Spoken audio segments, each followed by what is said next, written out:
Hey y'all, welcome to the Filling Station. Oh, I am super excited. Today has been an awesome day in the market. Let me say that. But let me go ahead and give my disclaimer. I am not a financial advisor. I just enjoy teaching people how to build generational wealth, and the stock market is just one of those avenues. This video is for educational purposes only. With that being said, y'all, let's get started. Tesla, let me say that. Tesla has been interesting today, right? So, yesterday, what was interesting about Tesla is even when the market sold off, SPY went from 523 down to like what 512, 513 range, right? Tesla, when it sold off, it still stayed above this 170, which was very interesting to me because the high was at that 177.19 all the way down to the 170. So that told me that the 170 was very strong support for Tesla. So I needed to watch that area today.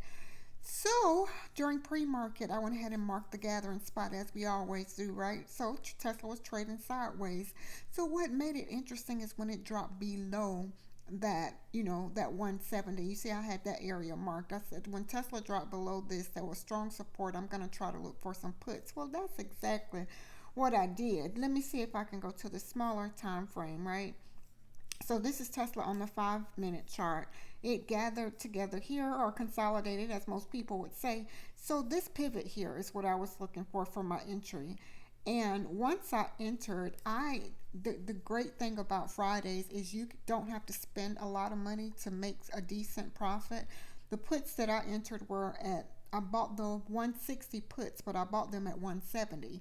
So I didn't pay but 4 cents, which is $4 in the options world, and I sold them at a very nice profit when it reached this 160. Let me say that. So today has been an awesome day. Again, I waited on it to break out of the gathering spot, and once it broke out, that's when I entered my trade, my MACD here gave a crossing, which was a second confirmation for me. So that was a very nice trade. It did not surprise me. And one of the things I needed to be mindful of, as you can see, this is a solid line for me. This 160.51 is very strong support. With that being said, let me say that is something that we can keep in our mind, that if Tesla ever breaks below that 160.51, we have broken through some strong support and it could very well continue to the downside. So what it did, it gave us a double bottom and a reverse candle here. Yes. And once we saw this double bottom and this inverted hammer, it took us back to the upside, and only a very strong move to the upside. So a lot of people would have thought that it was going to continue to the downside. So if you're not in and out, and it was such a decent profit, I wasn't trying to be greedy. I was grateful, right? So looking at the double bottom here, that was definitely my out, and that pivot with that this V is what I call a pivot. That pivot area is my exit. I definitely needed to be out at that point. So yeah, I got out before we got to this point. So Tesla's trade today was pretty decent. I'm grateful at that. And as you can see from the rest of the day, it pretty much moved sideways. And looking at it on a different time frame, you don't want to trade that. And after you've made, and that's one of the things with trading, after you've made a decent profit, you have to ask yourself, am I going to keep going back in, taking a bigger chance or risk at giving some of this back, or am I going to just stop trading and use the rest of the day for a learning day? I take it and use it more or less for a learning day. Let me say that, especially when you're in profit or decent profit. Let's say that. So let's go to the SPY. And the SPY is interesting as well. Yesterday we had this nice sell-off. We can see it here. This decline all the way down to gathering spot. So sideways, as most people would say, right? So with this 5 and 50 crossing, that would have been an entry to the upside. It did not surprise me that this breakout happened. One, we sold off so much yesterday, so to go back to the upside here was not a shocking. It was not shocking at all, right? Most people would have thought that it was going to continue to the downside, but normally what I've seen in the past, and nothing is guaranteed, let me say that, but normally what I've seen, once we've had a big sell-off like that, the next day is normally some type of recovery, and that's exactly what happened today. We did test this 512.51, and you see I marked that because I know that if it came down to this place once, and that was pre-market, we could have very well came back down to this place again, right? However, on this 30-minute chart, it shows us that at 5 and 50 cross, if you would have traded the SPY once it broke out of the gathering spot, this would have been a good trade to the upside. Even, what trading at about 10:30, the price was 515.76, and you could have taken it back up to this 520, which is a decent profit depending on, either way, depending on your entry or for your option if you're trading options, let's say that. And here it is, we got a double top on this 30-minute chart, which was, yeah, that was a signal to get out if you're in your calls to the upside. So that was an interesting trade if you took SPY to the upside.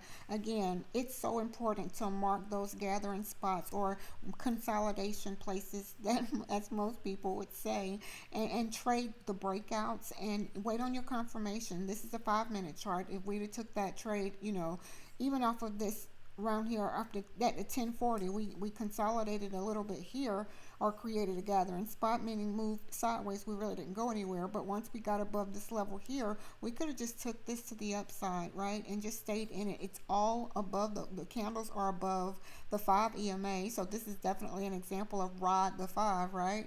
However, we got some reversal candles here that would have been a signal to watch it, be careful, and your MACD is giving you a signal. So I always look at, some people don't know exactly what the candles are and what the candles mean, and that's okay. You learn them bit by bit, take them bit by bit, piece by piece, right?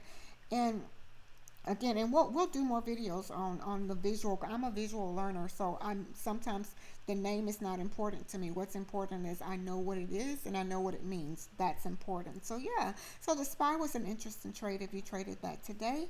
And Nvidia, okay, Nvidia was kind of like the SPY for me. It broke out of the gathering spot. It went up, came down, went up, came back down again, and went back up again, and then it moved sideways. So one of the things I've learned, is sometimes in the mornings, or that's kind of like my better trade, or towards the afternoon.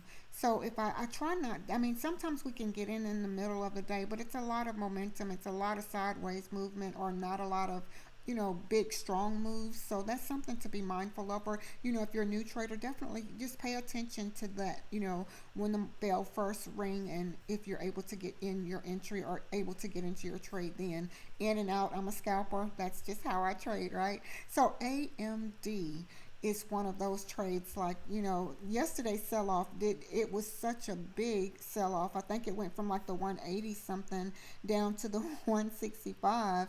So yeah, 183 all the way down to 165. That was a different day for AMD. So when we gathered here in this 168, 167 range, the breakout to the upside was not as shocking, considering, it sold off a lot yesterday. So if you've traded AMD, that entry right about 940, 945, that would have been a good entry to the upside to ride the 5. It's above the 5 EMA, and that would have been a nice profitable trade if you got in at the right time. That's the most important thing, right?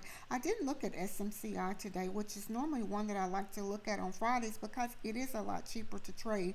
However, it didn't have a lot of activity, in my opinion, because there's a lot of sideways movement. I try not to do sideways because, especially on Fridays, you're losing a lot of money. Let me say that.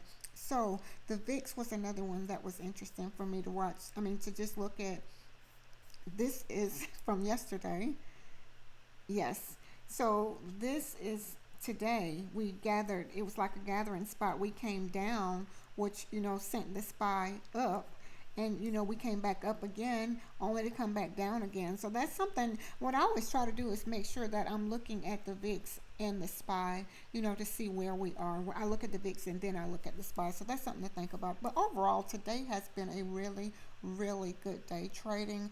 I always say that, Tesla was my best trade, and that inexpensive trade that I took entry was very profitable. So I'm grateful at that. Where do I see Tesla going? That's going to be interesting to say, because again, we closed at 164.90, and if I'm not mistaken, there was a mix-up in the news about them not coming out with the model, the cheaper version of the car. So not really sure what's going on with that. But again, I always say trade what you see, trade what the charts are showing you, and learning to read the charts are really not hard. It's really not hard. It's just learning to put it together piece by piece, bit by bit, bit. So I hope that everyone had an awesome day today, a very profitable day today. And if you did not, it's okay. We just have to learn and figure out what we can do to help you get to that place of profitable, being profitable. I was trying to say that other word that I always mix up, right?